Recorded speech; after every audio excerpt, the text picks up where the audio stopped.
วันนี้เป็นวันที่14พฤษภาคม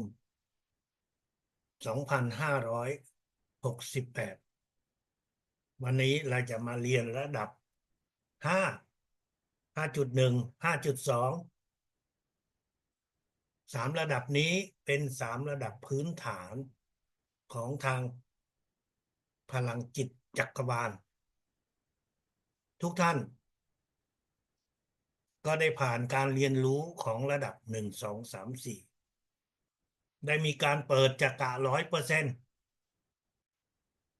การเปิดจักระ100%นั้นท่านรู้ไหมว่าเพื่อทำอะไร การเปิดจักระ100%นั้นคือการที่ท่านอาจารย์ใหญ่เคยบอกไว้ว่าทำให้พวกเรานั้นสามารถที่จะรับพลังจากสิ่งศักดิ์สิทธิ์ถ้าพูดประโยชน์ของการรับพลังนั้นเรายังอธิบายยาวแต่อันดับแรกให้รู้ไว้ว่าคนที่เปิดจักระ100%นั้นจะเป็นคนที่เมื่อท่านจากโลกนี้ไปจิตวิญญาณของท่านจะไปสู่กับสิ่งศักดิ์สิทธิ์ไปเกิดใหม่ได้เร็วขึ้นนั่นคือพลังของสิ่งศักดิ์สิทธิ์ที่พวกเราทุกคนนั้นได้รับมาได้มีความสามารถในการพัฒนาทางจิตวิญญาณอาจารย์ใหญ่บอกว่าพวกเราทุกคนนั้นเป็นคนที่มีจิตวิญญาณสูง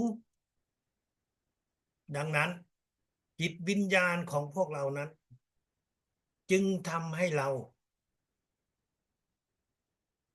มีความสนใจอยากเรียนรู้ในวิชาพลังจักรวาลพวกเราทุกคนนั้นก็เหมือนกับคนอื่นๆก็ได้ยินได้ฟังถึงวิชาพลังจักรวาลแต่คนที่มีจิตวิญญาณที่ยังไม่ถึงฟังแล้วก็เฉยๆจะเข้าใจยังไงให้ได้ถูกต้องสมมุติว่าท่านเรียนอยู่ที่ป .3 ป .4 หรือม .3 ม .4 ท่านได้ยินเรื่องของมหาวิทยาลัยรู้ว่ามันดีแต่ท่านก็ไม่สามารถที่จะเข้าเรียนได้แต่คนที่ม .5 ม .6 เป็นคนที่มีการศึกษาที่ดีกว่าจึงสามารถเข้ามหาวิทยาลัยได้จิตทางจิตวิญญาณก็เช่นเดียวกันเพียงแต่พวกเรานั้นไม่สามารถวัดได้ด้วยเครื่องไม้เครื่องมือด้วยความรู้สึกท่านก็วัดไม่ได้แต่เมื่อท่านได้ยินถึงเรื่องของพลังจิตท่านจะเกิดความรู้สึกขนขวายที่อยากจะรู้อยากจะเรียนมีหลายท่านแม้ว่ายังไม่เคยได้เรียนวิชากลางแม้ว่ายังไม่เคยรู้จักแต่ในจิตในใจนั้นค้นหาอะไรบางอย่างท่านค้นหาแต่ท่านไม่รู้ว่ามันหาอะไรแต่พอมาถึงมาเจอกับวิชาพลังจักรวาลแล้วท่านก็เลยถึงนี่แหละคือสิ่งที่เราอยากจะรู้นั่นเพราะว่าจิตวิญญาณของท่านมันภายในของท่านทำให้เราเกิดความรู้สึกอยากรู้นั่นคือเป็นเหตุผลว่าทำไมคนมากมายแต่จะมีคนจำนวนหนึ่งเท่านั้นที่เข้ามาเรียนในวิชาพลังจักรวาลแต่เราก็ไม่มีสิทธิ์และไม่ควรที่จะไปพูดกับคนเหล่านั้นว่าคุณเป็นจิตวิญญาณที่ไม่สูงคุณจิตวิญญาณที่ยังไม่พัฒนานั่นคือสิ่งที่เราจะต้อง เจียมตัวไม่ไปกล่าวว่าไม่ไปบอกไม่ไปพูดว่าทำไมคุณไม่ยอมเรียนพลังจักรวาลทั้งที่เราอาจจะพูดเราอาจจะชวนเขาเราอาจจะโน้มน้าวเขาเข้ามาเพื่อที่จะเรียนรู้เราต้องเข้าใจว่าจิตวิญญาณของแต่ละคนนั้นมีความรู้สึกที่แตกต่างกันอยู่ในภายในแต่ท่านอาจารย์ใหญ่บอกว่าคนที่มีพลังจิตมีจิตวิญญาณที่ได้พัฒนาสูงขึ้นแล้วถ้าไม่อยากบอกว่าหลายชาติเกิดเพราะว่าเราพิสูจน์ไม่ได้แต่จริงๆจากคนที่เคยถอดจิตได้ด้วยทางธรรมชาติก็จะรับรู้ได้ในสิ่งเหล่านี้อย่างรวดเร็วดังนั้นในวันนี้พวกเรากำลังก้าวขึ้นอีกก้าวหนึ่งในวิชาพลังจักรวาลวิชาที่ไม่ใช่ศาสนาแต่มันดูเหมือนว่าเหมือนกับศาสนาเพราะมันเป็นเรื่องกับทางจิตวิญญาณมันเป็นการพัฒนาทางจิตวิญญาณที่ทางศาสนาก็ได้สอนได้แนะนำให้เรารู้จักแต่มันต่างกันอยู่ที่ว่า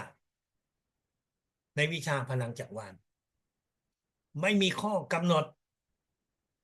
ในทางปฏิบัติของชีวิตท่านมีอิสระในชีวิตเหมือนกับปกติแต่คนที่นับถือทางจิตวิญญาณนั้นทางถือศาสนานั้นจะมีข้อกำหนดหลายอย่างที่ท่านรู้แล้วแต่ในวิชาพลังจักรวาลไม่มีสิ่งเหล่านั้นท่านใช้ชีวิตเหมือนเดิมใช้ชีวิตตามปกติเพียงแต่ท่านจะถูกกำชับไว้ว่าอย่าไปรักษาคนแล้วเก็บค่ารักษาคนมันเป็นพลังจิตมองไม่เห็นไม่ได้จ่ายยาไม่ได้ฉีดยาไม่ได้ทำอะไรที่เรียกว่ามีปัจจัยวัตถุต่างๆเข้ามาเกี่ยวข้องแต่ท่านอาจารย์ใหญ่ก็ต้องกำชับไว้ว่าอย่าคิดที่จะรักษาโรคแล้วเก็บค่ารักษาท่านสามารถที่ประยุกต์ใช้วิชาพลังจักรวาลนี้กับทางด้านอื่นของชีวิตของท่านทางด้านอื่นนั้นหมายถึงทางด้านดูแลสุขภาพร่วมกับศาสตร์การรักษาของแพทย์แผนตะวันตกท่านอาจจะส่งพลังในขณะที่เขาก็ยังไปหาหมอที่โรงพยาบาลทำให้ประสิทธิภาพสุขภาพที่ดีขึ้นวิชาพลังจักรวาลท่านสามารถที่จะใช้ร่วมกับแพทย์แผนโบราณแพทย์แผนต่างๆเว้นอย่างเดียวคือการใช้ร่วมกับพลังทางจิตอย่างอื่นท่านไม่ถูกห้ามว่าไม่ให้เรียนไม่ให้สัมผัสกับพลังจิตอย่างอื่นแต่อย่าใช้ร่วมกันอย่าผสมกันท่านอยากใช้อย่างอื่นก็ใช้ไปแต่อย่าผสมกันพลังจักรวาลนี้ท่านมองไม่เห็นท่านจับต้องไม่ได้แต่ท่านก็ไม่ควรที่จะใช้มันรักษาตัวเองหรือคนอื่นหลายครั้งใน1 วันถ้าท่านทำแบบนั้นดูเหมือนว่าไม่เห็นอะไรเกิดขึ้นในตอนนั้นแต่ถ้าท่านไปทำไประยะหนึ่งท่านจะเกิดอาการปวดเมื่อยในร่างกายโรคภัยไข้เจ็บที่ท่านคิดว่าท่านส่งพลังมันจะหายแต่มันกลับไม่หายเพราะว่าการส่งพลังซ้ำนั้นมันจะทำให้พลังดูดกลับจะทำให้ท่านเหมือนกับว่าส่งครั้งแรกท่านส่งแต่ครั้งถัดไปไม่กลายเป็นการส่งแต่กลายเป็นดูดพลังออกมาเมื่อร่างกายถูกดูดพลังแน่นอนท่านก็จะอ่อนแอโรคภัยไข้เจ็บที่มีอยู่ มันก็จะไม่ได้รับการรักษา ดังนั้นแม้ว่าเรามองไม่เห็น มันเหมือนกับที่หมอบอกให้ท่านว่า รับประทานยาครั้งละ1 เม็ดเท่านั้นนะอย่ารับประทานครั้งละหลายเม็ดแต่ถ้าเป็นยาท่านเห็น แต่เป็นพลังเนี่ยท่านมองไม่เห็น ท่านคิดว่าไม่เป็นไรหรอกทำดูทำได้ท่านทำครั้งเดียวไม่มีปัญหาหรอกแต่ถ้าท่านทำครั้งเดียวได้เดี๋ยวท่านจะทำครั้งที่2แล้วท่านก็จะทำไปเรื่อยๆอีกหลายครั้งและสิ่งที่ได้มาก็คือสุขภาพที่แย่กว่าเจ็บปวดกล้ามเนื้อโดยที่ไม่รู้ว่าเอ๊ะเราทำอะไรทำไมเราจะต้องปวดอย่างนี้จังปวดอย่างนั้นนั่นคือสิ่งที่พวกเราทุกคนนั้นถ้าท่านยังไม่เคยทำก็ไม่ต้องทดลองแต่ถ้าท่านอยากทดลองก็ไม่มีใครห้ามท่านได้เพราะว่ามีแต่สิ่งศักดิ์สิทธิ์เท่านั้นที่จะรู้ว่าท่านทำถูกหรือทำผิดโดยตั้งใจหรือว่าโดยบังเอิญถ้าท่านบังเอิญทำผิดเพราะว่าท่านยังจำไม่ได้ก็ในจิตของท่านก็จะเริ่มมีการเตือนการบอกการแนะนำหรือท่านจะได้ยินจากคนอื่นพูดแต่ถ้าท่านตั้งใจท่านรู้แล้วว่าทำอย่างนั้นคือผิดแต่ก็ยังอยากจะทำอยากจะทดสอบทำไปเลยครับเดี๋ยวท่านจะได้รู้ว่าเมื่อท่านทดสอบไปท่านจะโดนอะไรตอนที่ท่านโดนนั้นท่านก็จะต้องหารุ่นพี่ช่วยดูแลพลเอกเกษมเป็นผู้เรียนพลังจักรวาลรุ่นพี่ของพวกเราตอนที่ท่านเรียนเมื่อ30 กว่าปีก่อน33ถ้านับปีก็คือตั้งแต่ปี2535ที่พลเอกเกษมเรียนถึงตอนนี้มันก็อยู่3568มันก็คือ33 ปีตอนนั้นผู้สอนตอนนั้นยังไม่ใช่ท่านอาจารย์ใหญ่สอนในระดับ1 2 3 4แต่เป็นรุ่นพี่ของพอท่านได้รับการฝึกการสอนในระดับ1 2 3 4ซึ่งตอนนั้นยังไม่ได้เปิดจักระ100%พลเอกเกษมก็ได้บอกว่าท่านได้รับฟังว่าอย่าทำสมาธินานกว่า30 นาทีเพราะว่าจะอันตรายท่านถามว่าอันตรายมันคืออะไรรุ่นพี่คนนั้นตอบไม่ได้บอกว่าอันตรายอันตรายแต่พระเอกเกษมท่านไม่ยอมท่านมาเดี๋ยวท่านจะทดสอบดูว่าอันตรายยังไงท่านก็เตรียมตัวแล้วท่านก็เริ่มทำสมาธินานเกินกว่า30 นาทีแล้วท่านก็หลับตาแป๊บหนึ่งท่านบอกว่าท่านเห็นตัวเองก้าวเข้ามาออกจากร่างของตัวเองวิญญาณของท่านออกจากร่างของท่านท่านตกใจท่านว่าเอ๊ะทำไมมันเป็นอย่างนี้ทำไมเห็นตัวเองนั่งอยู่และท่านรู้ว่าตัวเองผิดแล้วเพราะว่าในการสอนบอกว่าอย่านั่งเกิน30 นาทีถ้านั่งเกิน30อันตรายอันตรายของคนของมนุษย์เรานั่นก็คือวิญญาณออกจากร่างท่านลองกระโดดตึกลงมาท่านลองจมน้ำแล้วให้คนอื่นดึงท่านขึ้นมาท่านจะเห็นตัวเองนั่งนอนอยู่เพราะว่าเป็นวิญญาณเรากลายเป็นวิญญาณแล้วนั่นคืออันตรายพอพลเอกเกษมท่านถูกถอดจิตโดยที่ท่านยังไม่ได้เปิดจักระ100%โดยที่ท่านยังไม่มีพลังมากพอวิญญาณของท่านออกจากร่างท่านกลับไปมองเห็นร่างตัวเองนั่งอยู่ท่านตกใจมองแล้วท่านก็จะกลับเข้าไปแต่ปรากฏว่ากลับเข้าไม่ได้กลับเข้าไม่ได้คนที่จมน้ำตายคนที่ตกตึกคนที่ตกจากที่สูง วิญญาณออกจากร่างเห็นร่างตัวเองนอนอยู่นั่นแต่กลับเข้าไปไม่ได้ เมื่อสิ่งศักดิ์สิทธิ์ยังไม่อนุญาตกลับเข้าไปไม่ได้เพราะในเกษมท่านนั่งสมาธินานแล้วท่านหลับตาแล้วท่านวิญญาณออกจากท่านกลับไม่ได้ท่านตกใจจะกลับเข้าไปมันเหมือนกับว่ามันมีกระจกบังอยู่คือเราจะเข้าไปไม่ได้พวกเราก็รู้แล้วท่านยืนอยู่ที่กระจกท่านจะเข้าไปก็ไม่ได้แต่กระจกมันเป็นวัตถุแล้วถ้าเข้าไปเนี่ยกระจกมันจะแตกหัวมันจะเจ็บแต่อันนี้มันเป็นพลังที่มันกั้นอยู่ท่านก็ได้อธิษฐานทันที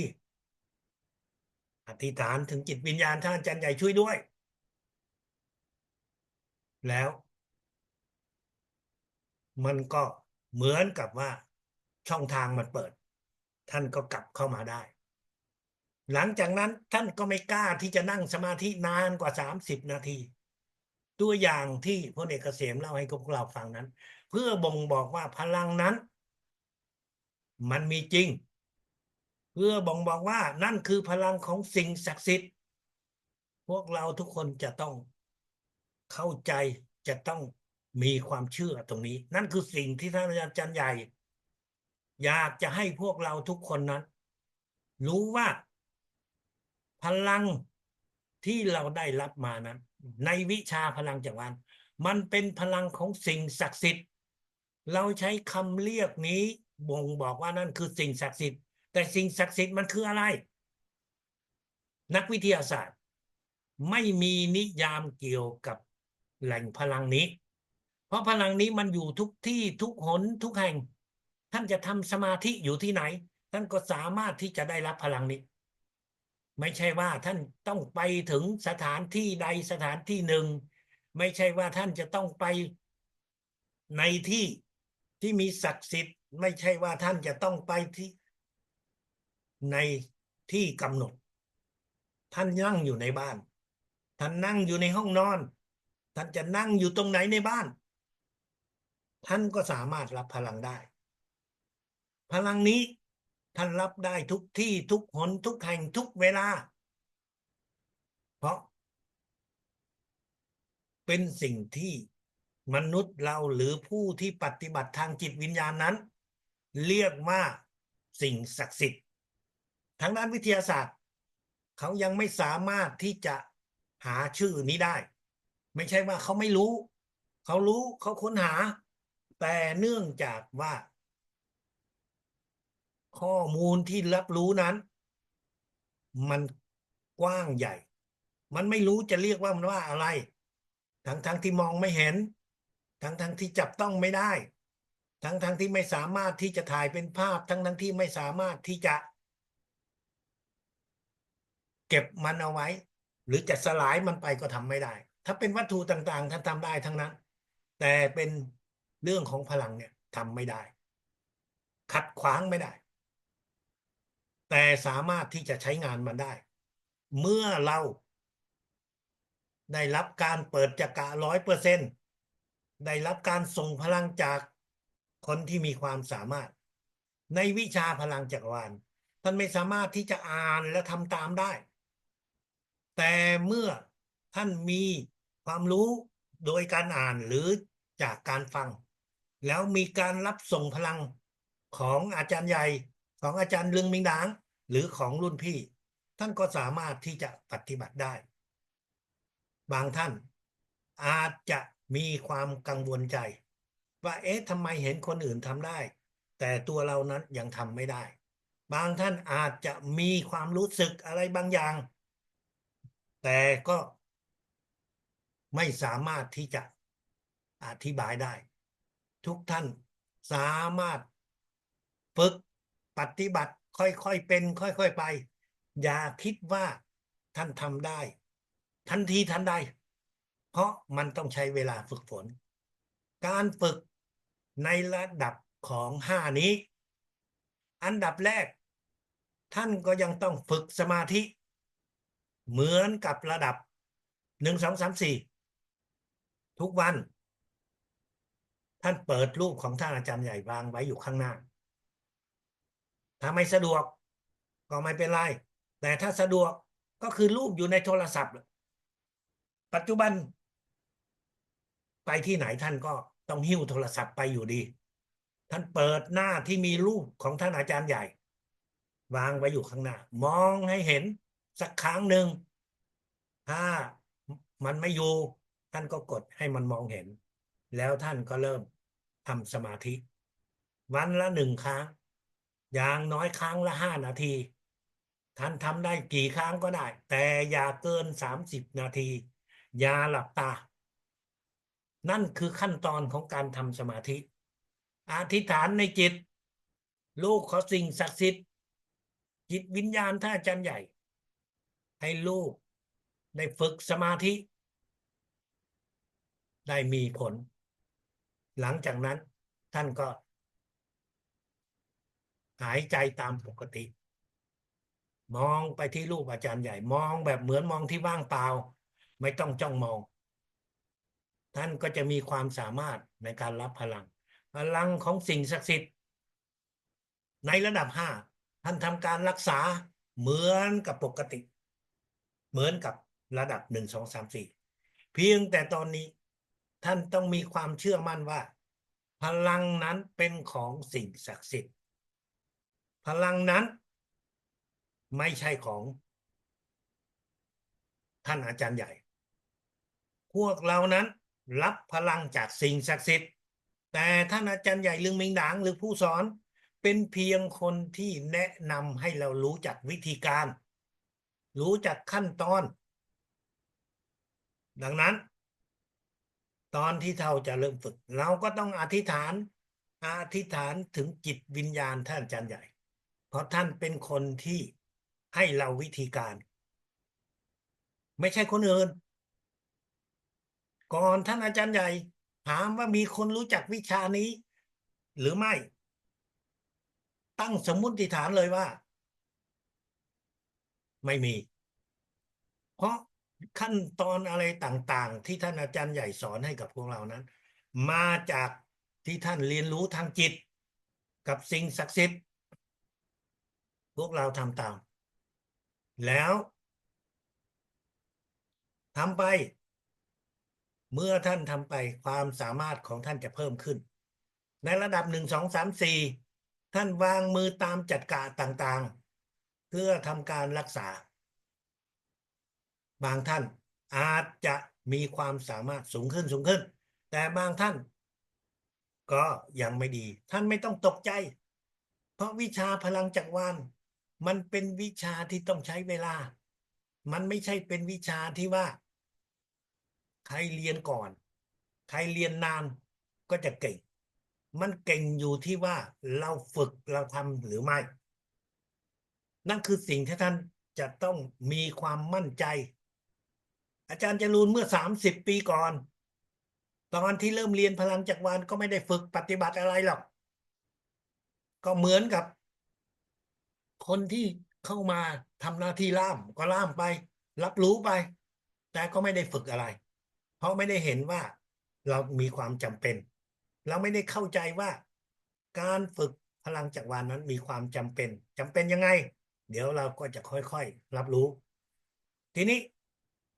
วันเวลาผ่านไปเราก็เริ่มมีประสบการณ์ต้องเข้าใจว่าบางคนวางมือส่งพลังรักษาดีมากแต่บางคนยังไม่ดีพอแต่ก็ไม่ได้หมายความว่าเราไม่มีความสามารถเรามีความสามารถแต่ความชำนาญเรายังไม่มีดังนั้นต้องใช้เวลาดังนั้นต้องมั่นใจแล้วก็ส่งไปเรื่อยๆเราไม่ใช่เป็นคนที่กำหนดว่าการรักษานั้นจะดีหรือไม่ดีเราเก่งหรือไม่เก่งแต่สิ่งศักดิ์สิทธิ์ต่างหากที่จะทำให้เรานั้นได้รับส่งพลังได้มีประสิทธิภาพดังนั้นท่านอย่ากังวลใจให้มั่นใจว่าเราทำได้ค่อยๆทำไปฝึกไปตามขั้นตอนในระดับ1 2 3 4ท่านรู้แล้วท่านก็วางมือที่จัดกะ7 5 1 นาที4 3 1 นาที2และฟอกเลือด1 นาทีหลังจากนั้นเจ็บตรงไหนวางมือตรงนั้น ปวดตรงไหนวางมือตรงนั้นก็ใช้เวลาเอา5 นาทีมาหารเพื่อรู้ว่าเวลาทั้งหมดแต่ละจุดจะอาจจะ30 วินาทีอาจจะ1 นาทีก็บวกกันหมดไม่เกิน5 นาทีทำไปครับเดี๋ยวท่านจะเห็นว่าความสามารถของท่านได้เพิ่มขึ้นดังนั้นในระดับ5เป็นระดับที่ท่านอาจารย์ใหญ่อธิบายถึงความสำคัญของวิชาพลังจักรวาลว่ามันเป็นพลังของสิ่งศักดิ์สิทธิ์ที่พวกเราสามารถรับได้อยู่ทุกที่ทุกหนทุกแห่งทุกเวลาและพลังนี้แต่ละคนที่จะได้รับไม่เหมือนกันแต่เราก็จะต้องพยายามบางคนนะครับเคยถามอาจารย์ใหญ่อาจารย์ทำไมส่งพลังเข้าไปแล้วเรารู้สึกว่าตัวเราเนี่ยเกิดอาการเจ็บเกิดอาการสะดุ้งอยู่ในบางจุดท่านอาจารย์ใหญ่ก็ให้กำลังใจว่าคุณเก่งมากเพราะนั่นบ่งบอกว่าเมื่อเราส่งพลังให้กับคนอื่นอาการเหล่านั้นมันมาสะดุดอยู่ที่ตัวเราทำให้เรารู้ว่าโอ้เขาเป็นโรคเหล่านั้นเป็นโรคนั้นโรคนี้นะครับแต่ในบางครั้งด้วยประสบการณ์ที่เรายังไม่มีอยู่ท่านอาจจะไปรักษาคนที่เขามีพลังแฝงอยู่ในตัวท่านไม่รู้มาก่อนว่าเขามีพลังแฝงมันยังไม่ได้แสดงอาการมันก็อาจจะเข้ามาในตัวเราในรูปแบบที่ว่าทำให้เราปวดเมื่อยขาปวดเมื่อยแขนหลับไม่ได้ถ้าท่านรักษาให้คนอื่นถ้าอาจจะเจอแต่โดยที่ท่านยังไม่มีประสบการณ์มาก่อนเจอแล้วท่านไม่รู้ก็ไม่รู้จะทำยังไงถามรุ่นพี่ถามคนที่เขาทำการรักษาเยอะแล้วท่านถ้ามาท่านมีประสบการณ์แล้วประสบการณ์นั้นจะอยู่กับท่านตลอดไปเหมือนกับอาจารย์จรูนนั่นแหละเคยโดนมาแล้วเสร็จแล้วก็ไม่รู้จะทำยังไงก็บังเอิญเป็นล่ามฟังมาเยอะเลยก็เริ่มรู้ว่าอ๋อเราโดนการเตือนจากพวกวิญญาณพลังแฝงที่มันมีอยู่ของคนที่เราช่วยเหลือมันเพราะมันทำให้เรารับรู้ว่าเขาไม่ต้องการให้เราส่งพลังเพราะเขาเป็นวิญญาณสูงเราไม่รู้เราไม่มีประสบการณ์แต่พอเรามีประสบการณ์แล้วเราก็จะถ้าเจอไอ้พวกที่ว่ามีอะไรผิดปกติเราอธิษฐานไปเลยลูกขอสิ่งศักดิ์สิทธิ์จิตวิญญาณท่านอาจารย์ใหญ่ลูกขอโทษไอ้วิญญาณที่อยู่ในนั้นขออภัยด้วยเพราะไม่รู้ว่าเป็นวิญญาณสูงเป็นวิญญาณที่กำลังทำอะไรบางอย่างแล้วเราก็จะส่งพลังผสมไปมันก็จะไม่มีอะไรเกิดขึ้นกับเรา วิญญาณสูงก็จะไปก็ไปไม่ไปก็เราก็ไม่ได้ทำอะไรเพราะเราได้ขอโทษไว้แล้วนั่นคือระดับห้าที่ท่านจะต้องเข้าใจระดับห้านั้นเป็นระดับที่ท่านอาจารย์ใหญ่ก็บอกให้เราเริ่มฝึกการติดต่อกับสิ่งศักดิ์สิทธิ์ท่านฝึกนะครับฝึกหมายความว่าท่านอาจจะทำได้หรือยังไม่ได้แต่สิ่งศักดิ์สิทธิ์นั้นของแต่ละศาสนาของแต่ละคนที่เรานับถือมันแตกต่างกันท่านนับถือศาสนาไหนท่านก็จะมีสิ่งศักดิ์สิทธิ์ในศาสนานั้นๆเพราะว่าในวิชาพลังจักรวาลมีบางคนมีบางคนที่อยู่ในประเทศอย่างประเทศอื่นๆนั้นเขาไม่นับถือศาสนาเขาไม่สนใจทางศาสนาเพราะว่าเขาเป็นคนที่นับถือทางด้านบรรพบุรุษเท่านั้นแต่ไม่ใช่ศาสนาดังนั้นไอ้คำที่ท่านจะอธิษฐานมันเป็นอิสระที่ว่าท่านจะอธิษฐานอะไรก็ได้ขอให้มันเป็นสิ่งศักดิ์สิทธิ์สูงสุด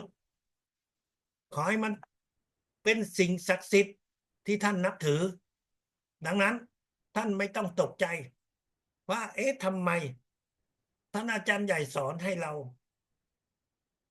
แต่ว่าในศาสนาของเรานะมันไปใช้อีกคำหนึ่งมันไม่เหมือนกับคำที่เราได้ยินได้ฟังไม่ต้องตกใจนะครับ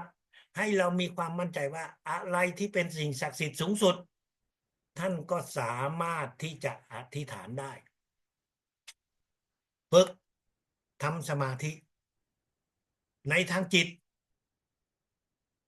ท่านคิดถึงสิ่งศักดิ์สิทธิ์คิดถึงจิตวิญญาณท่านอาจารย์ใหญ่ช่วยให้เราได้เรียนรู้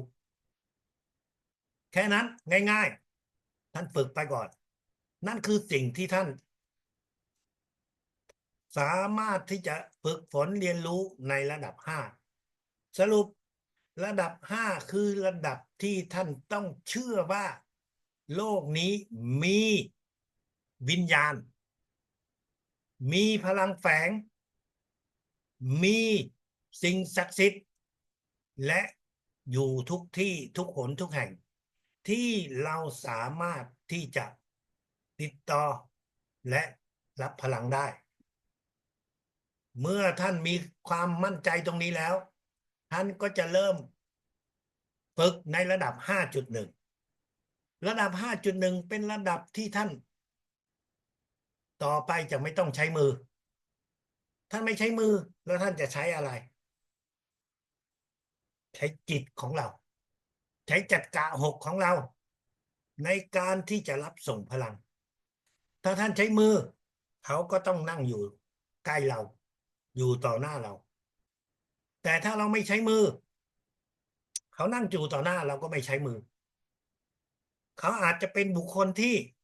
เราไม่มีสิทธิ์ที่จะแตะเนื้อต้องตัวเขาท่านไปในหลายสถานที่ท่านอาจจะไม่สามารถที่จะแตะเนื้อต้องตัวคนที่เราอยากจะส่งพลังให้เขาแต่เราจะมีวิธีการของระดับ5.1วิธีการนี้ให้เริ่มต้นฝึกปฏิบัติดังต่อไปนี้ให้ท่านใช้จิตของเราจินตนาการและออกคำสั่งว่าเรามองเห็นจักระ6ของเรากับจักระ7ของเราให้2จักระนี้เชื่อมต่อกันภายในเวลา30วินาทีเมื่อจักระ6และจักระ7ต่อกันเชื่อมต่อกันด้วยคำสั่งของเราด้วยภาพจินตนาการของเราจะทำให้เรานั้นสามารถรับพลังของสิ่งศักดิ์สิทธิ์เข้ามาที่จักระ7ของเราหลังจากนั้นเราก็จะจินตนาการก็จะออกเป็นคำสั่งว่าเราจะส่งพลัง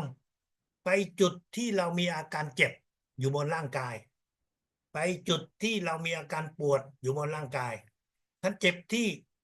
หัวใจที่หน้าอกท่านก็จินตนาการรูปภาพของหัวใจที่หน้าอกใช้ภาพจินตนาการแต่ในขณะเดียวกันท่านก็ใช้จิตคิดเชื่อมต่อ6-7แล้วรับพลังแล้วท่านก็คิดมาที่หัวใจคิดมาที่หน้าอกรวมเวลาแล้วไม่เกิน30วินาที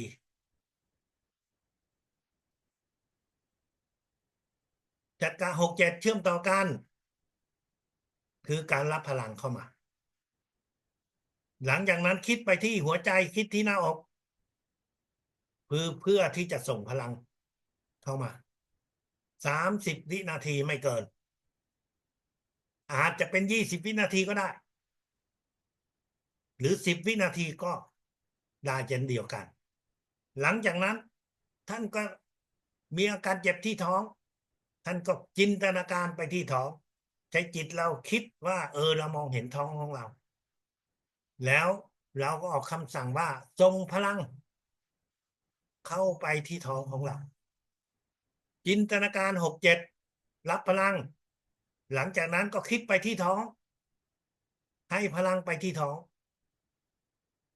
ใช้เวลาทั้งหมด ไม่เกิน30 วินาทีท่านเจ็บกี่ที่ก็ทำเท่านั้นที่แต่ในบางครั้งท่านไม่รู้สึกเจ็บไม่ปวดแต่ว่าในร่างกายของเรามีโรคไหมท่านไม่รู้ถ้าท่านอยากรู้ท่านต้องไปหาหมอท่านไปตรวจสุขภาพหมอจะบอกว่าโอ้ท่านมีโรคอะไรอาจจะเป็นโรคความดันสูงอาจจะเป็นโรคเบาหวานอาจจะเป็นโรคมีกล้ามเนื้ออาจจะเป็นโรคอักเสบอาจจะเป็นโรคตีบตันอยู่ในบางจุดบางที่อาจจะมีเซลล์แปลกเซลล์ประหลาดอะไรที่เกิดขึ้นสารพัดโรคที่อาจจะมีเมื่อคุณหมอตรวจแล้วท่านรู้ว่าอ๋อจริงๆแล้วในร่างกายของเรามีโรคแต่โรคเหล่านั้นมันยังเป็นโรคที่ไม่หนักจึงไม่มีอาการเจ็บป่วยอะไรเราก็จะส่งพลังไปตามจัดกะเหมือนกับที่เราใช้มือแต่แทนที่จะเอามือเราก็ใช้จิตของเราจินตนาการที่จัดกะห้า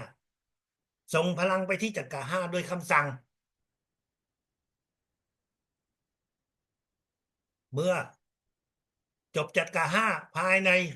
ไม่เกิน30 วินาทีก็ไปจัดกะ4 3 2ส่งพลังไปทุกจัดกะก่อนที่เราจะส่งพลังให้กับตัวเราเองท่านก็อย่าลืมอธิษฐานลูกขอสิ่งศักดิ์สิทธิ์จิตวิญญาณถ้าอาจารย์ใหญ่ลูกก็ส่งพลังให้กับตัวเองโดยท่านไม่ใช้มือนะท่านนั่งนิ่งๆกอดหน้าอกก็ได้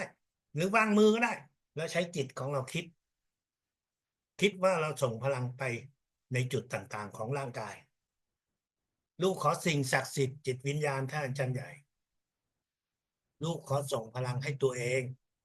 หายจากโรคภัยไข้เจ็บหายจากโรคมะเร็งที่เต้านมหายจากโรคเบาหวานหายจากโรคความดันในเม็ดเลือดหายจากโรคอักเสบกระเพาะอักเสบกระเพาะปัสสาวะอักเสบอย่างนี้เป็นต้นท่านมีโรคอะไรท่านก็อธิษฐานใช้จิตของเราความคิดของเราซึ่งเรียกว่าใช้จัดกะหกส่งพลังไปตามจุดที่เจ็บตามจัดการต่างๆพร้อมกับชื่อของโรคที่เรามีอยู่ก่อนที่ท่านจะส่งท่านก็ลองดูเขียนคำนวณออกมาว่าเรามีกี่โรคทั้งหมดแต่โดยหลักการนั้นถ้าท่านใช้เวลาไม่เกิน30 วิท่านก็เหลือเวลาที่จะส่งพลังส่งมากกว่านั้นไม่ดีไม่ควรทำเพราะว่าในวิชาพลังจักรวาลนั้นระยะเวลาของการส่งพลังนั้นก็เหมือนกับเม็ดยาวันหนึ่งหมอบอก3 เม็ดก็คือ3 เม็ดวันหนึ่งท่านอาจารย์ใหญ่บอกว่าส่งพลังให้ตัวเองไม่เกิน5 นาทีท่านก็เอาเวลานั้นมาหารนะว่าแต่ละจุดกี่สิบวินาทีแล้วเราก็ทำมันอาจจะไม่เป๊ะแต่ไม่เป็นไรเพราะว่าไอ้ระยะเวลานั้นมันเป็นตัวเครื่องช่วยเท่านั้นเพราะพลังจิตถ้าท่านทำถูกคิดถูกก็เสี้ยววินาทีพลังมันก็จะเข้าไปถึงแล้วมันจะไปแต่ถ้าท่านตั้งใจส่งพลังด้วยจำนวนเวลาที่เกินกว่ากำหนดนั่นแหละถึงจะเป็นปัญหานั่นคือการส่งพลังให้กับตัวท่านเองให้กับตัวเราเองท่านจะวางมือตามไปด้วยก็ได้ไม่วางก็ไม่เป็นไรเพราะว่ามันเป็นขั้นตอนของการส่งพลังทางกายที่เราไม่ต้องใช้จิตส่งพลังด้วยกันไม่ต้องใช้มือแต่ใช้จิตใช้จักระหกเพื่อออกเป็นคำสั่งนั่นคือตัวเราถ้าเป็นคนอื่น เราก็ทำในรูปแบบเดียวกันอธิษฐานถึงสิ่งศักดิ์สิทธิ์จิตวิญญาณท่านอาจารย์ใหญ่ว่าลูกจะขอส่งพลังให้คนนั้นเขาชื่ออะไรก็ว่ามารู้จักหน้าก็คิดถึงหน้าแล้วเราก็ส่งพลังเขาไม่ได้อยู่ตรงหน้าเราแต่เราก็จะคิดเราใช้จักระหกของเราเชื่อมต่อหกเจ็ดของเราก่อนเพื่อรับพลังเข้ามาที่จักระเจ็ดของเราแล้วหลังจากนั้นเราก็จะเริ่มส่งไปให้กับผู้ป่วย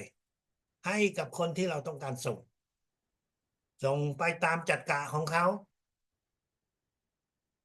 7 5 4 3 2ไม่ส่งจักระหกเพราะจักระหกมันเป็นจักระของสติปัญญาของการรับรู้ไม่ใช่สถานที่ที่เราจะส่งพลังในเรื่องของสุขภาพส่งไปแล้วเขาเจ็บอยู่ตรงไหนแล้วก็จินตนาการส่งไปตรงนั้นแน่นอนท่านต้องถามเขาดูว่าเขามีอาการเจ็บป่วยอยู่ตรงไหนเขาจะอยู่ใกล้เรา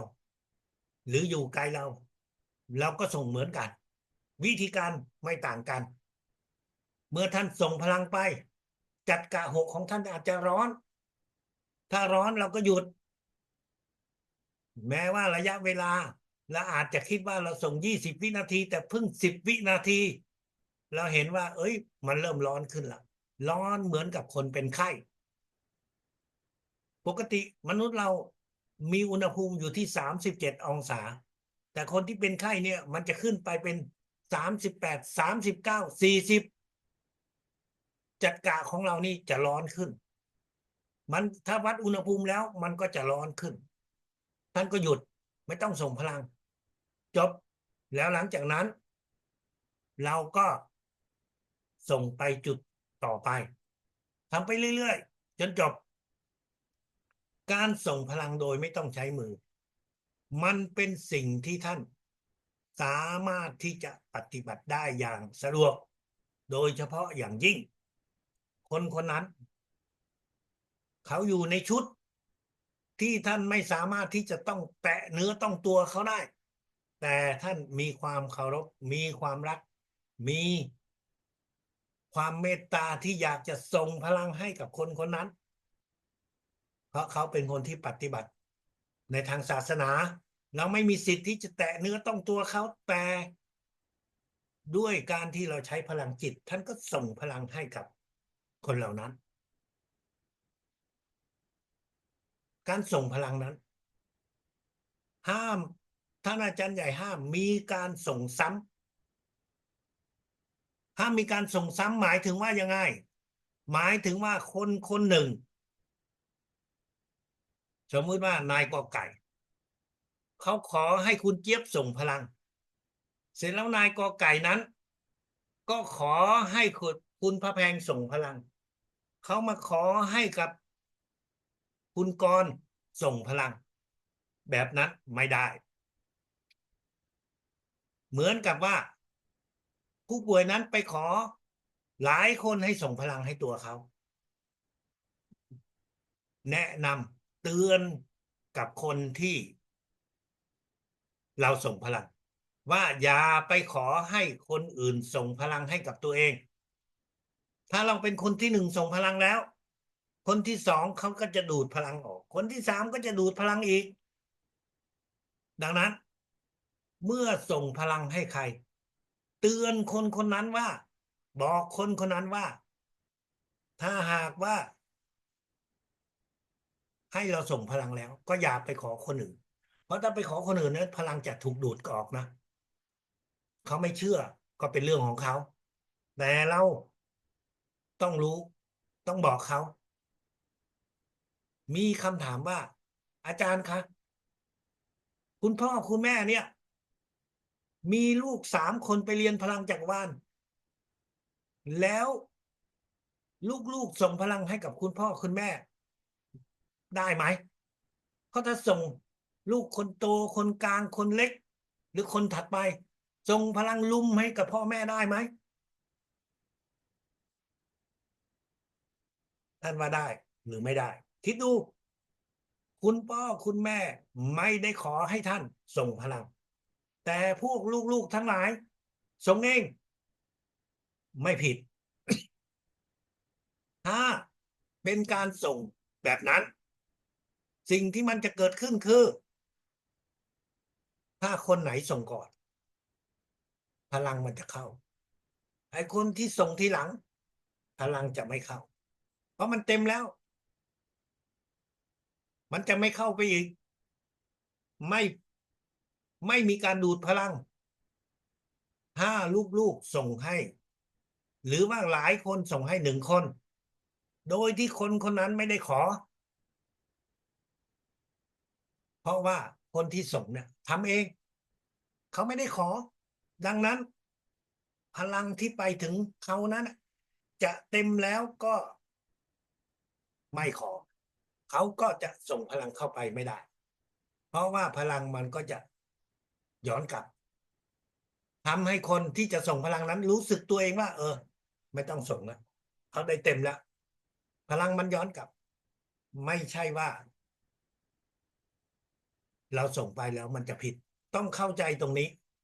เข้าใจว่าคนที่เป็นผู้ป่วยไม่มีสิทธิ์ที่จะขอให้หลายๆคนส่งพลังแต่หลายๆคน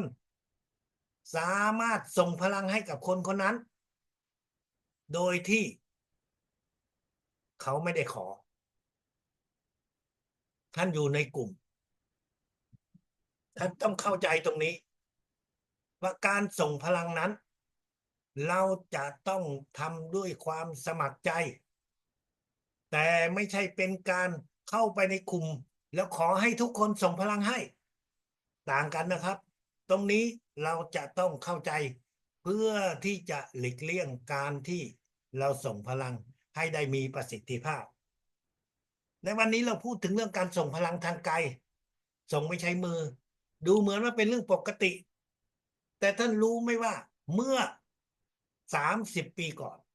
ในปี19969596หรือ2539340พวกหมอของประเทศยุโรปผู้เรียนพลังจักรวาลทั้งหลายเขาไม่เชื่อว่าส่งพลังทางไกลจะทำได้เขาไม่เชื่อว่าคลื่นความถี่ของสมองของพวกเราเนี่ยที่เราคิดเนี่ยจะส่งพลังไปได้ท่านรู้ใช่ไหมว่าสมองของเราเนี่ยพอท่านเอาเครื่องหนีบเข้าไปที่กที่ศีรษะของเราเนี่ยตรงที่กำมับตรงเนี้ยมันจะมีคลื่นสัญญาณที่บอกให้ว่าคนนั้นยังมีชีวิตอยู่หรือว่าคนนั้นตายอันนั้นคือคลื่นความถี่ที่ทางแพทย์เขารู้ว่าสมองเราเนี่ยมีพลังมีคลื่นความถี่ที่ส่งออกมาได้ดังนั้นเขาสามารถที่จะวัดได้ว่าคนนี้มีชีวิตอยู่หรือว่าเขาตายพวกหมอที่ยุโรปไม่เชื่อว่าพลังนี้จะส่งได้เขาก็เลยรวมตัวกันทำการพิสูจน์โดยการที่เขาเอาเซลล์มะเร็งใส่ในหลอดแก้วต่างๆเป็นหลาย10หลอดแล้วก็ตั้งชื่อตั้งแต่ A1 ไปถึง A10 B1 ไปถึง B10 นั่นก็คือชื่อของพวกหลอดแก้วเหล่านี้งานวิจัยนี้ท่านฟังเนี่ยท่านไม่เสียเงินแต่รู้ไหม1 หลอดแก้วเนี่ยจะต้องทำการวิเคราะห์วิจัยดัชนีต่างๆมันใช้เงินนะครับไม่ใช่ว่าจะทำได้ฟรีนะมันใช้เครื่องมือมันใช้สารเคมีมันใช้อุปกรณ์หลายสิ่งหลายอย่างที่จะแบ่งเซลล์มะเร็งแล้วก็เอาใส่หลอดแก้วจะต้องไม่ให้มีอ่าจะต้องทำในห้องแลบไม่ใช่ว่าทำในห้องครัวนะฮะหมอเหล่านี้เขาทำเขากระจายไปในหลายๆประเทศหลายระยะทางแล้วก็ส่งรหัสเหล่านี้ให้กับผู้เรียนพลังจักรวาลของ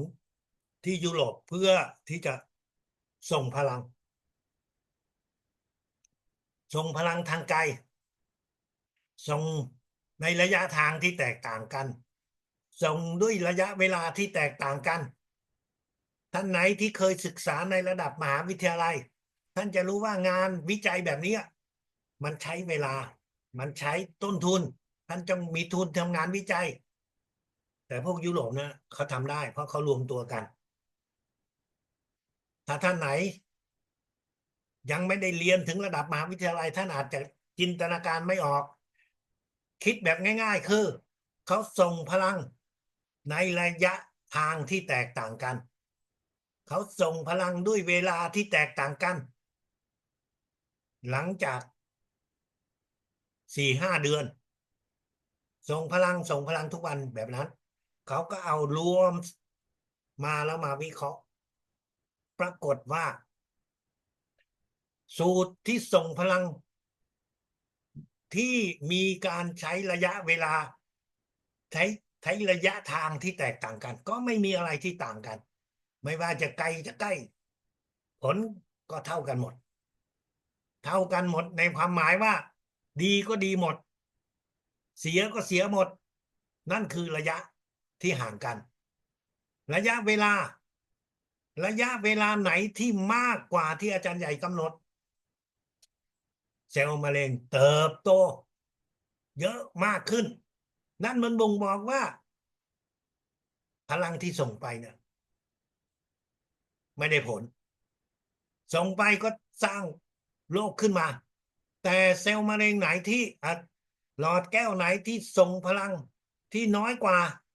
ก็จะดีขึ้นแต่อันไหนที่ถูกตามที่ท่านอาจารย์ใหญ่กล่าวไว้ก็จะเซลล์มะเร็งก็จะน้อยที่สุดหรือไม่มีเลยผลงานวิจัยนี้เป็นผลงานที่ได้เขียนขึ้นและได้ส่งไปในการประชุมที่มหาวิทยาลัยโคลัมโบในงานของเรียกว่างานวิชาพลังจักรวาลที่มหาวิทยาลัยโคลัมโบวิชาแพทย์แผนทางเลือกพลังจักรวาลเป็นหนึ่งในแพทย์แผนทางเลือกในช่วงปี40หรือว่า39ถ้าอาจารย์ใหญ่ได้เอางานนี้รายงานในการประชุมอยู่ที่มหาวิทยาลัยโคลัมโบพวกเราก็รู้แล้วงานวิจัยแบบนี้มันเป็นสิ่งที่ยืนยันว่าพลังจักรวาลที่ส่งทางไกลนั้นมีประสิทธิภาพมีผลเพราะในยุคนั้นการที่บอกว่าส่งพลังจิตพลังทางกายนั้นมันเป็นสิ่งที่พวกเราไม่เคยคิดว่ามันจะทำได้และโดยเฉพาะคนที่เป็นนักวิทยาศาสตร์เขาสงสัยและเขาได้ทำการวิเคราะห์เขาต้องมีต้นทุนนะครับไม่ใช่ว่ามันจะเป็นการทำที่ว่าง่ายๆเราถ้าทำงานวิจัยเคยทำงานวิจัยท่านจะรู้ว่าเงินที่ใช้ในการทำงานวิจัย1 โปรเจกต์ 1มันใช้เงินไม่ใช่น้อยนะครับดังนั้นการส่งพลังทางไกลได้ถูกพิสูจน์แล้วว่าสามารถทำได้ไม่ว่าจะระยะทางไกลขนาดไหนก็มีผลดีเหมือนกันเพียงแต่ระยะเวลาเท่านั้นแต่เวลาที่เกินกว่าที่วิชาพลังจักรวาลกำหนดไว้ถ้าท่านทำเกินไปผลที่ได้จะเป็นผลเสียไม่ใช่ผลดีดังนั้นพวกเราทุกคนจำไว้นะครับว่าการส่งพลังไม่ว่าจะด้วยมือหรือว่าด้วยจากทางไกลท่านก็จะต้องไม่ทำซ้ำไม่ส่งซ้ำไม่ส่งเกินเวลาที่ท่านอาจารย์ใหญ่ได้แนะนำไว้ให้กับพวกเราถ้าท่านไม่ตั้งใจท่านบังเอิญทำไม่เป็นไรแต่ถ้าท่านตั้งใจทำผิดผลลัพธ์มันก็จะไม่ดีการส่งพลังแบบนั้นท่านส่งให้กับคน1 คน ท่านทำไป คนนี้ท่านก็ส่ง คนนั้นท่านก็ส่ง วันหนึ่งท่านอาจจะส่งได้5 คน 10 คน แต่การส่งพลังนี้ มันก็เป็นการส่งพลังที่สะดวกสำหรับคนที่เขาอยู่ห่างไกลจากเรา เขาอยู่คนละจังหวัด คนละประเทศ แต่เรายังสามารถส่งพลังให้เขาได้ ในสมัยเมื่อ30 ปีก่อนไม่มีโทรศัพท์ ก็แค่บอกกันนัดกันให้ชื่อให้รูปภาพ แล้วต่างคนต่างฝ่ายก็ส่งไป ก็รับไป แต่ในสมัยนี้ พวกเรามีโทรศัพท์ เราจะใช้โทรศัพท์เพื่อช่วยในการส่งนี้ให้มีประสิทธิภาพขึ้นได้แบบไหน ท่านลองนึกดู ท่านจะส่งพลังให้กับคน1 คน แล้วคนคนนั้นอ่ะ เขากำลังช้อปปิ้ง คนคนนั้นอ่ะ เขากำลังอาบน้ำ คนคนนั้นอ่ะ เขาเล่นโทรศัพท์ คนคนนั้นเขากำลังรับประทานอาหาร แต่ท่านนั่งส่งพลังให้เขา ถามว่ามันดีไหม ถ้าเราไม่มีอะไรติดต่อได้เราก็ต้องยอมรับ เพราะสถานการณ์มันเป็นแบบนั้น แต่ถ้าหากว่าท่านกับเขาโทรหากัน ถ้าเขาเป็นคนที่โทรหาเราก็ยิ่งดี เขานัดเราว่าช่วงเวลานั้นเดี๋ยวเขาจะโทรหา มองเห็นกัน จิตสู่จิต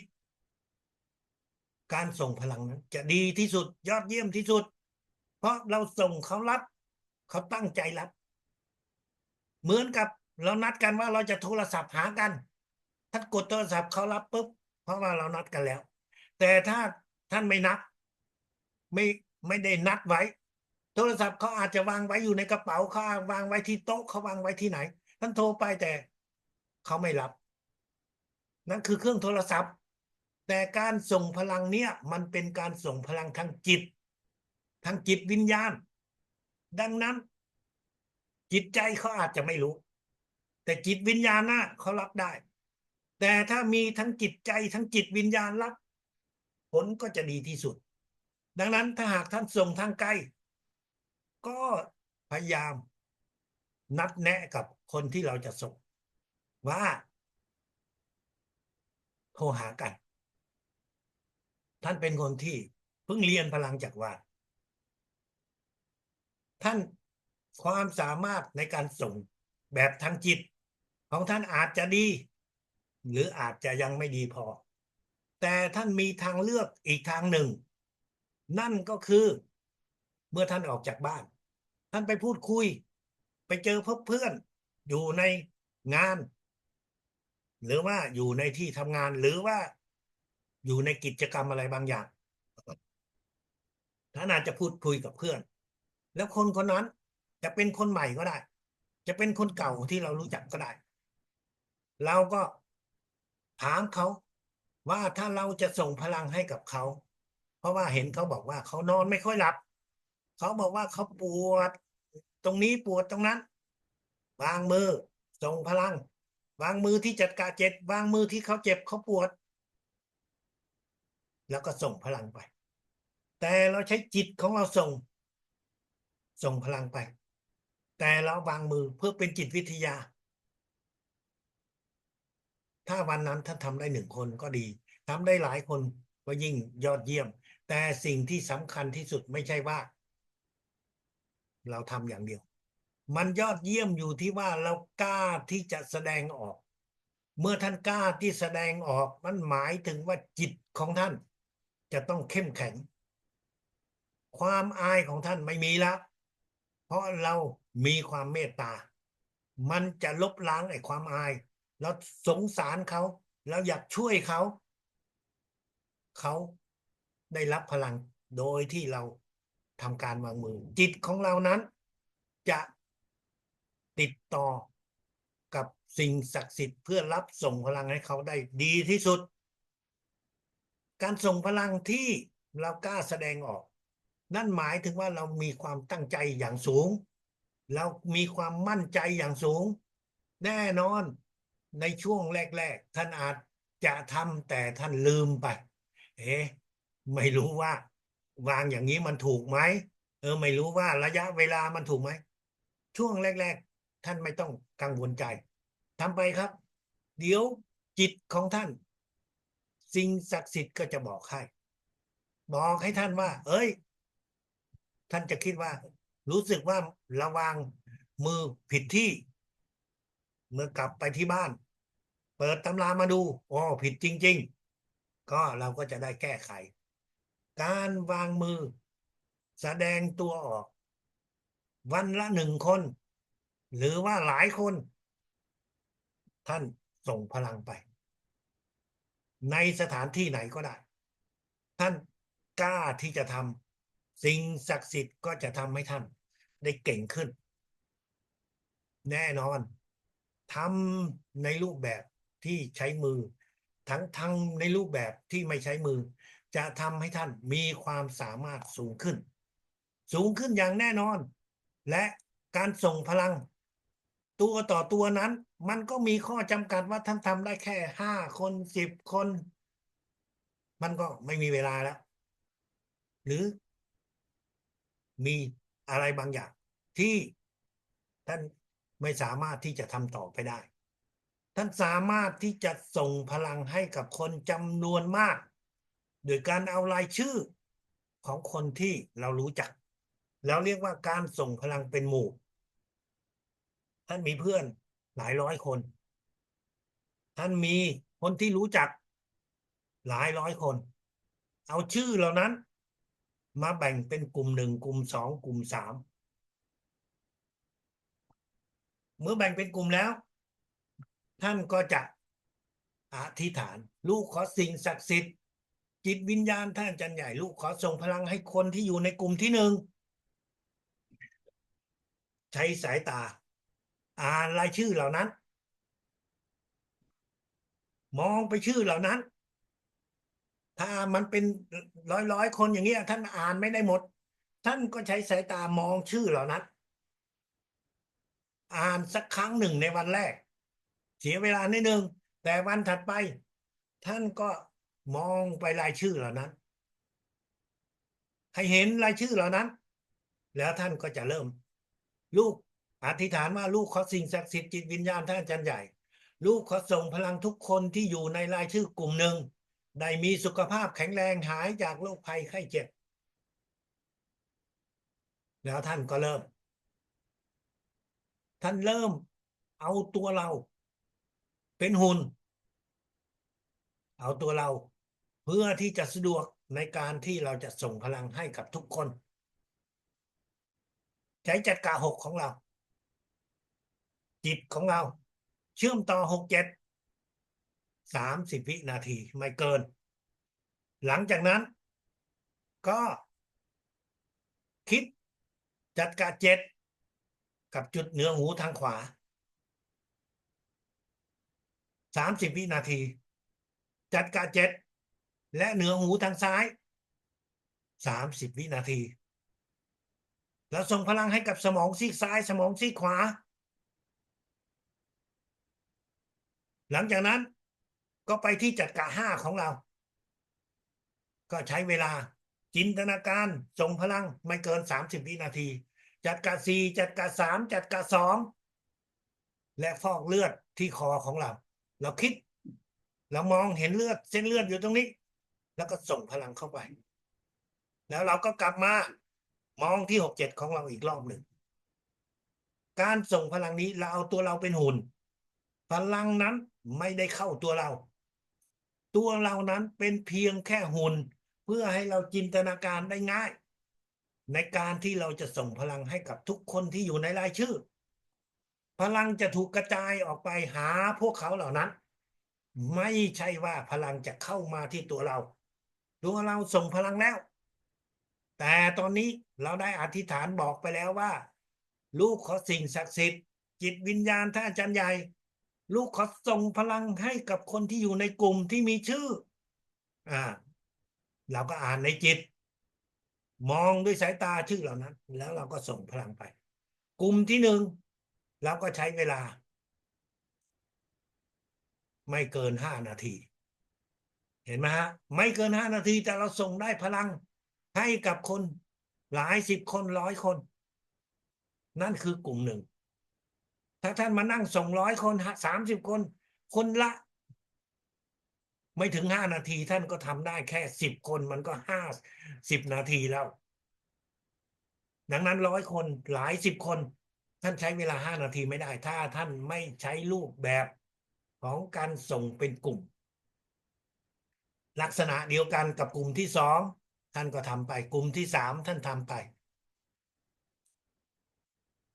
การทำนี้เมื่อท่านทำไป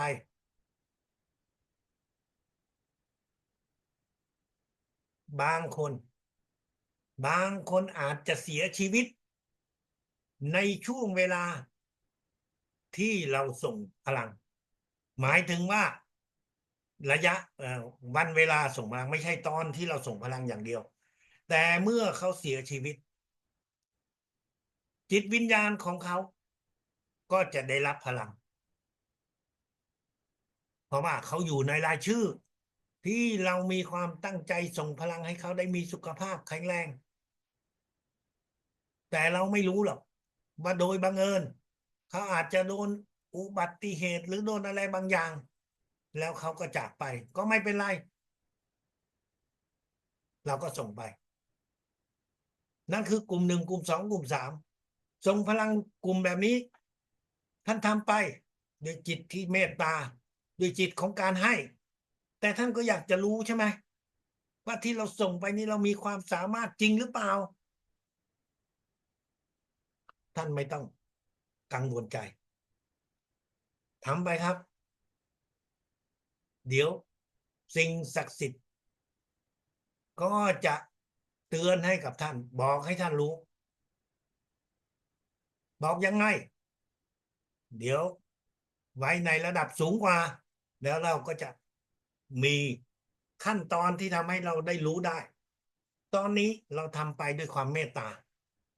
เหมือนกับท่านปิดทองหลังพระท่านจะต้องไม่รู้ว่ามันอะไรมันเกิดขึ้นแต่เราทำด้วยความรักความเมตตาความให้นั่นคือสิ่งที่ท่านสามารถที่จะทำได้ท่านออกไปนอกบ้านท่านเจอกับคนที่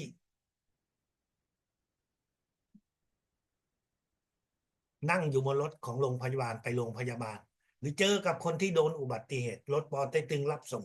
ท่านก็ส่งพลังไปอธิษฐานลูกเขาสิ่งศักดิ์สิทธิ์จิตวิญญาณท่านอาจารย์ใหญ่ลูกก็ส่งพลังให้คนที่อยู่ในรถพยาบาล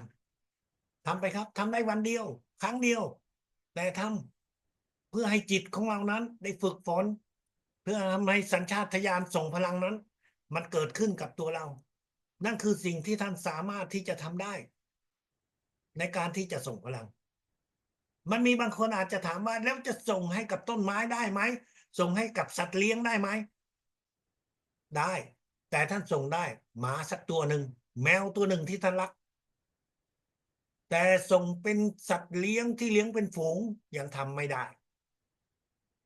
ท่านทำให้กับแมวกับหมาของตัวเองนะครับวางมืออยู่ที่หน้าผากวางมือ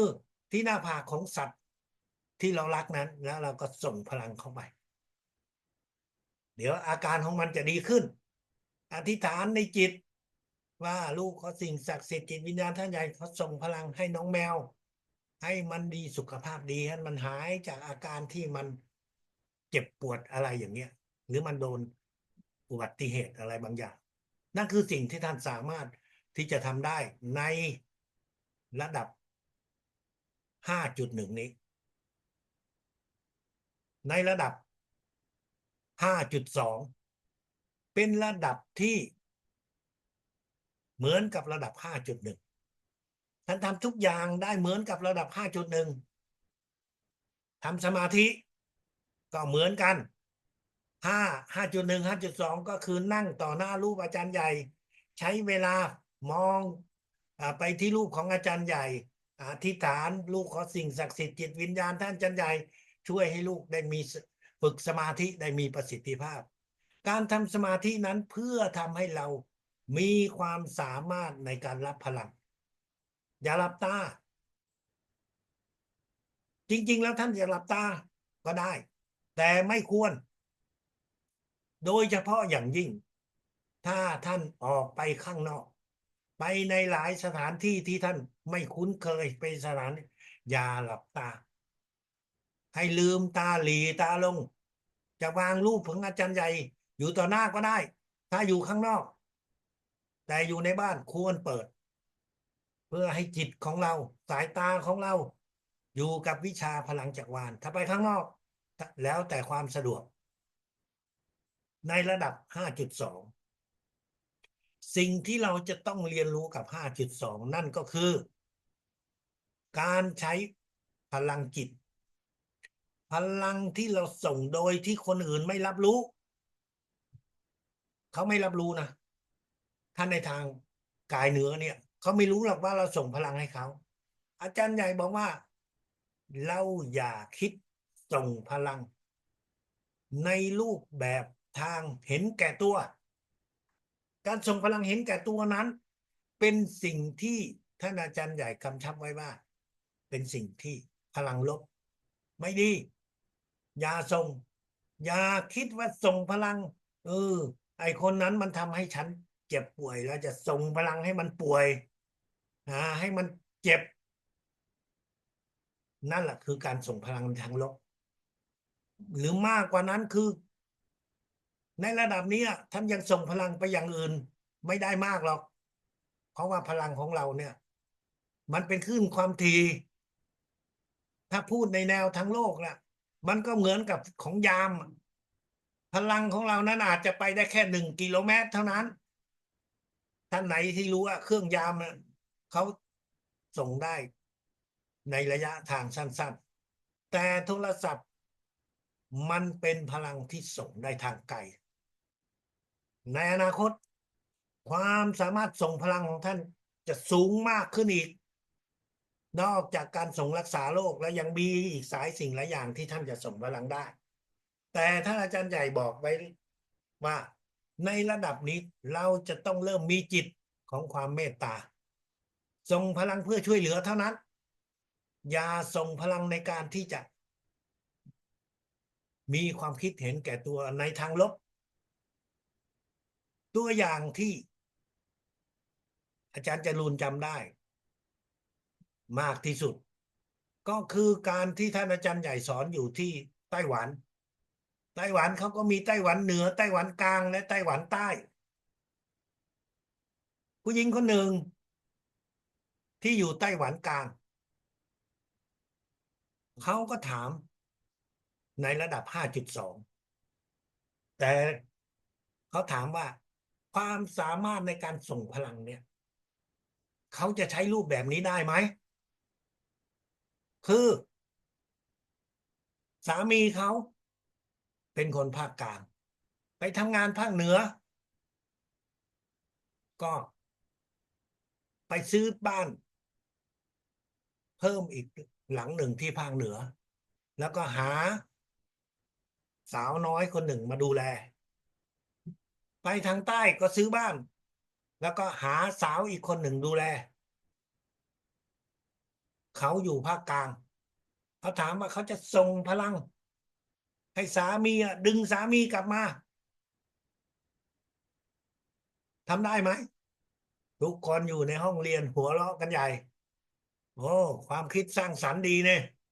นะดึงสามีกลับมา ท่านอาจารย์ใหญ่ก็ตอบทำได้ทำได้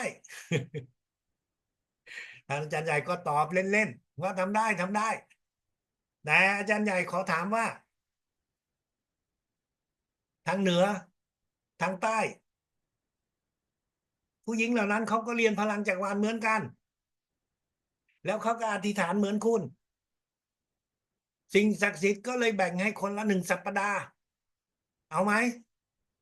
ก็เป็นการพูดเล่นของอาจารย์ใหญ่ ทุกคนก็หัวเราะตบมือกัน นั่นก็คือ การเห็นแก่ตัว ถามว่าคุณจะส่งพลังให้กับสามียังไง ที่ถูกต้อง คุณก็ส่งไปให้เขามีสุขภาพแข็งแรง นั่นคือความรักของคุณ ส่งให้เขาได้มีสุขภาพที่ดี ส่งให้เขาหายจากโรคภัยไข้เจ็บที่เขามีอยู่ความรักนั้นคือความเมตตาและด้วยพลังของความรักนี้สามีเขาก็จะกลับมาท่านอาจจะมีคนกู้เงินจากท่านยืมเงินจากท่านแล้วไม่ยอมที่จะคืนเงินจะส่งพลังบอกว่าให้เขาคืนเงินล่ะอย่าส่งแบบนั้นลูกศิษย์อาจารย์จรูนอยู่ที่ออสเตรเลียได้ทำแล้วถามในเรื่องนี้ก็บอกว่าคุณส่งพลังแบบนี้คุณส่งพลังให้เขามีสุขภาพดีส่งพลังให้เขาได้หายจากโรคภัยไข้เจ็บแจ้งให้เขารู้ทางไลน์นั่นแหละส่งไปแล้วแต่แจ้งให้เขารู้ด้วยว่าเราส่งพลังให้เขามีสุขภาพดีหายจากโรคภัยไข้เจ็บก็ทำไประยะหนึ่งลูกศิษย์ก็รายงานมาว่าจะรุ่นมันได้ผลนะคนคนนั้นเขาก็ติดต่อเขาบอกเดี๋ยวเขาจะคืนเงินให้นั่นเป็นวิธีการทวงหนี้แบบพลังจักรวาลไม่ใช่ทวงหนี้แบบว่าส่งพลังไปสะกดจิตไปให้คุณจะต้องส่งเงินมาให้เรานั่นคือสิ่งที่เป็นประสบการณ์นั่นคือสิ่งที่พวกเราจะต้องเข้าใจอาจารย์จรูนเข้าไปสอนในเรือนจำเจ้าหน้าที่เขาก็นั่งอยู่บอกว่าคุณก็เรียนไปคุณจะได้ใช้เป็นประโยชน์เขาก็เลยถามว่าเอสเขาเนี่ยมีมีชายผู้รักหลายปีแล้วที่ชายคนนั้นไม่ติดต่อกลับมาแต่เขาก็ยังคิดถึงอยู่ส่งพลังได้ไหมอาจารย์จะลงมาส่งไปส่งพลังให้เขามีสุขภาพแข็งแรงส่งพลังให้เขาหายจากโรคภัยไข้เจ็บส่งพลังให้เขามีความสุขเดือนถัดไปเจ้าหน้าที่คนนั้นก็บอกว่าอาจารย์จะรู้มันได้ผลหลายปีไม่ยอมโทรมาโทรไปไม่รับแต่ตอนนี้ส่งพลังไปก็โทรมาคุยกันนะอันนี้มันเป็นประสบการณ์ของแต่ละคนคุณมีความสามารถคุณใช้ให้ถูกต้องตามวิธีการพลัง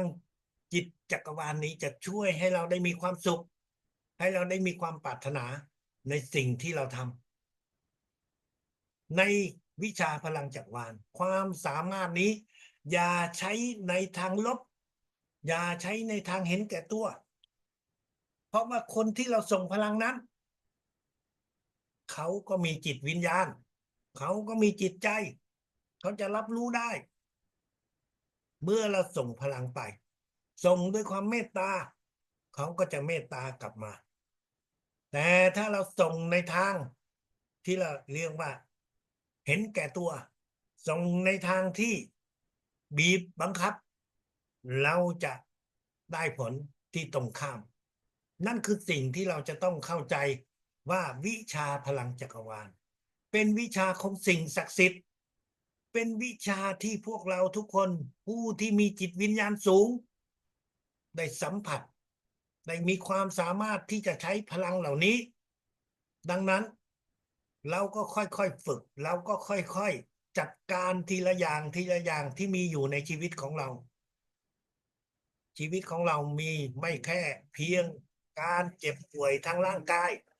แต่ยังมีการเจ็บป่วยทางจิตใจท่านมีปัญหาอะไรท่านก็อธิษฐานแล้วก็ส่งพลังอธิษฐานถึงสิ่งศักดิ์สิทธิ์จิตวิญญาณท่านอาจารย์ใหญ่ขอให้ช่วย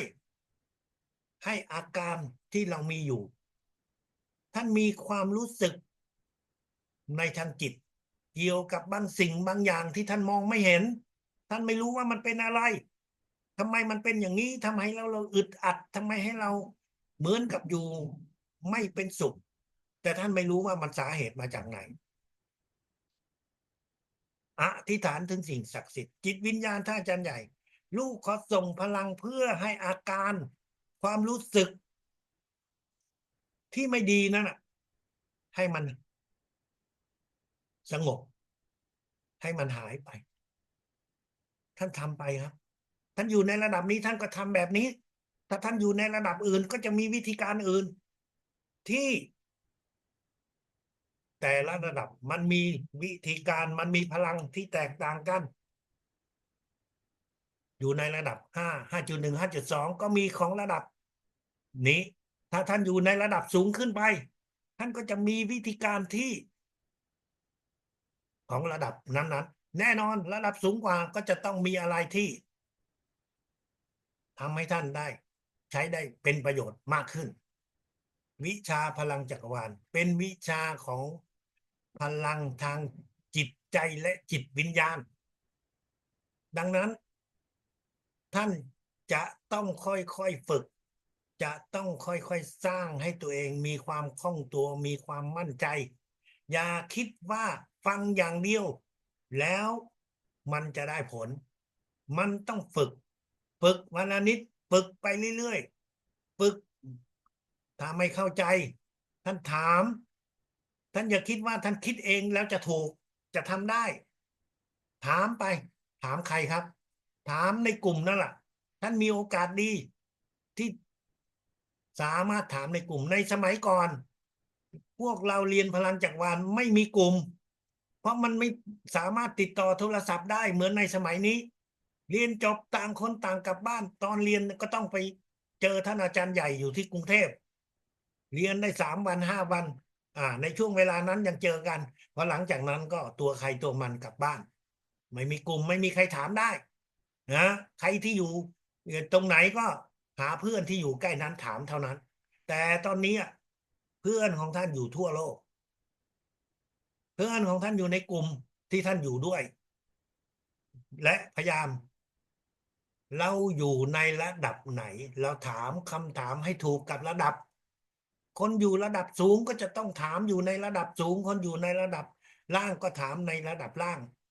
ท่านอย่าสับสนอย่าลืมตัวเองว่าเรากำลังตั้งคำถามนี้อยู่ในระดับไหนถ้าท่านถามผิดคำตอบมันก็จะไม่ช่วยท่านได้เพราะว่าท่านยังไม่สามารถที่จะทำได้ในรูปแบบนั้นท่านอยู่ในระดับสูงท่านกลับมาทบทวนระดับล่างท่านก็ต้องเข้าใจว่าเราจะพูดคุยกับคนระดับล่างเราพูดในสิ่งที่คนที่เพิ่งเรียนใหม่ได้มีความรู้ได้มีการปฏิบัติประสบการณ์ของระดับสูง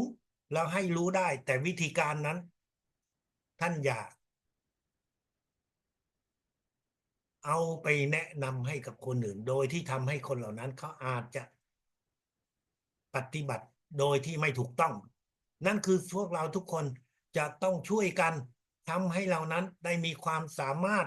ทางจิตวิญญาณนี้ได้สูงขึ้นจบระดับ5.1 5.2ถ้าไหนมีคำถามท่านสามารถที่จะถามได้เชิญนะครับ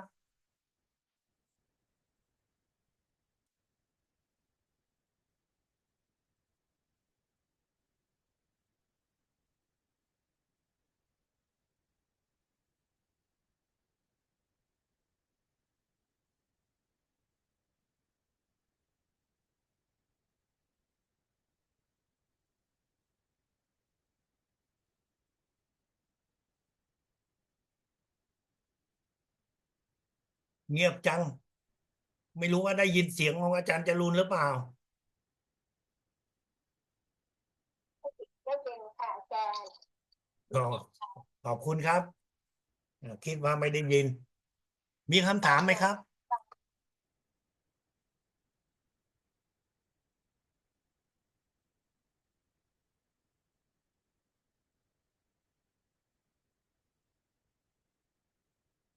ไม่มีใครถามอาจารย์สวัสดีค่ะรัตมนค่ะครับคือเคยได้ส่งพลังให้ ที่เขาไม่ได้ไม่ชอบนักธรรมนต์นะคะแต่ว่าพอส่งให้เขาแล้ว ตัวเองกลับมีรู้สึกว่ามีอาการหงุดหงิดอันนี้เป็นร่างข้างในเขาไม่อยากรับเราใช่ไหมคะขออนุญาตเรียนรู้ค่ะขอบคุณค่ะ ส่งไปครับ คุณนัทมนต์ส่งไป ส่งพลังให้เขา มีสุขภาพดี ให้สุขภาพแข็งแรง ทั้งที่เขาอาจจะเป็นคนที่ไม่ชอบเราหรือเราไม่ชอบเขานะครับ ส่งเข้าไปตั้งชื่อเอ่อส่งเป็นรายบุคคลนั่นแหละลูกขอสิ่งศักดิ์สิทธิ์จิตวิญญาณท่านอาจารย์ใหญ่ส่งพลังให้คุณ เขาชื่ออะไรนะว่ามา ให้เขามีสุขภาพแข็งแรงหายจากโรคภัยไข้เจ็บส่งนะครับ ส่งในระดับทางไกลนั่นแหละไม่ต้องต่อหน้า ส่งไปเรื่อยๆครับ เดี๋ยวจิตใจของเราก็จะรู้สึกชื่นใจ เพราะเราทำบุญให้เขานะครับ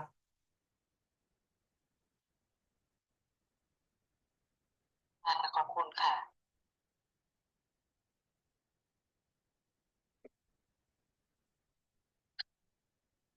เรียนนะคะอยากจะให้อาจารย์ช่วยทบทวนการส่งพลังให้กับตัวเองของระดับ5อีกครั้งหนึ่งนะคะยังฟังแล้วยังงงๆนะคะระดับ5เราส่งพลังเหมือนระดับ1 2 3 4ครับระดับ5คือการส่งพลังด้วยการวางมือนะครับ วางมือที่จัดกะ7 5 1 นาที4 3 1 นาที2และฟอกเลือด1 นาทีและตรงไหนที่เจ็บวางมือตรงนั้นนั่นคือระดับ5ฝึกระดับ5ไปสัก1 สัปดาห์แล้วก็มาฝึกด้วยการที่ไม่ใช้มือ ใช้จิตส่งพลังตามจัดกะต่างๆ ตามจุดที่เราเจ็บนะครับอาจารย์คะพอถึง5.1นะคะที่ว่าเราไม่ใช้มือแล้วเนี่ยพอเราเชื่อมจักระเราเริ่มต้นด้วยการที่ว่าเชื่อมจักระที่6กับ7ก่อนใช่ไหมคะ30วินาทีถูกต้องครับหลังจากนั้นก็ต่อด้วยจักระที่7อีก30วิถูกป่ะคะไม่ต้องครับเรียงลงมา6 7แล้ว6 7แล้วก็ไปที่5เลยครับอ๋อค่ะค่ะห้าสี่สาขอบพระมสองคุณค่ะอาจารย์ครับค่ะครับค่ะขอบพระคุณค่ะอาจารย์ตอนแรกงงๆอยู่ค่ะค่ะเชิญครับท่านอื่นครับ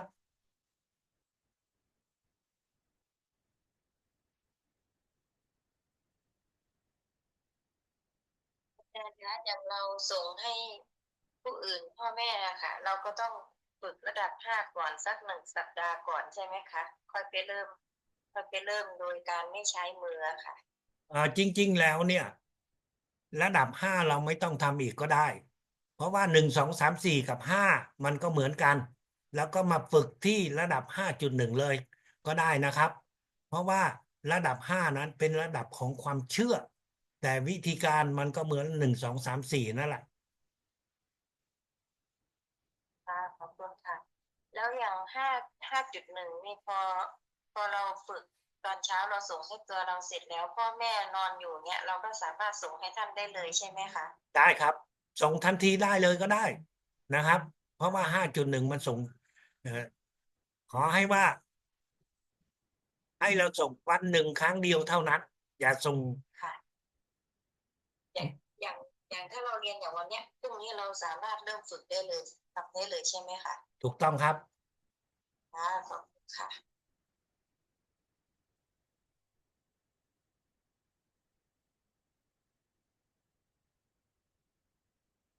ตอนนี้ก็ให้ทุกคนเตรียมพร้อมที่จะ